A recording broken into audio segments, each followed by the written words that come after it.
Il semblerait que de plus en plus, on manque de sommeil. Entre une demi-heure et 1 heure par jour, on est rendu en déficit là, au niveau des Nord-Américains de façon régulière, selon les études. Combien d'heures de sommeil on a besoin? 7 à 8 heures pour 95 % des gens. Puis là, j'entends déjà tout le 5 % dire « Moi, je suis chanceux, je ne tombe pas là-dedans. J'ai juste besoin de 6, moi. » Combien de gens ont besoin de 5 heures de sommeil? 0 %. Personne ne peut fonctionner d'une façon continuelle et garder. Quels sont les impacts? Dès qu'on manque de sommeil, ça a un impact sur la qualité de nos décisions, sur notre créativité, sur notre impulsivité. Es-tu plus haute ou plus basse, vous pensez?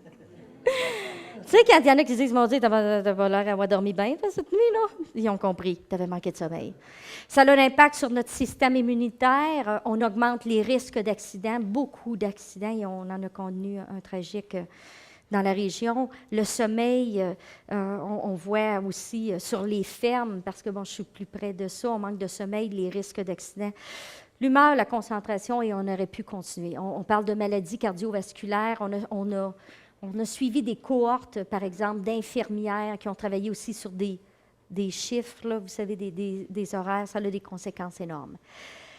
Et pourquoi j'en parle? Parce que souvent, les gens veulent produire plus, mais ils font le contraire. Hein? Ils disent, bien, je vais dormir moins, je vais avoir le temps d'en faire plus. Non, grave erreur. Tu es moins efficace. Ton cerveau tempère. Fait que même chose. On persévère ou on persiste à manquer de sommeil, pas grave, c'est un choix. Mais il en reste un petit peu moins pour travailler. Hein?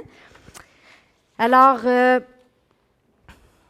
4 heures de sommeil pendant 5 nuits consécutives serait égal à un niveau d'intoxication. On aurait les mêmes conséquences psychologiques qu'une intoxication.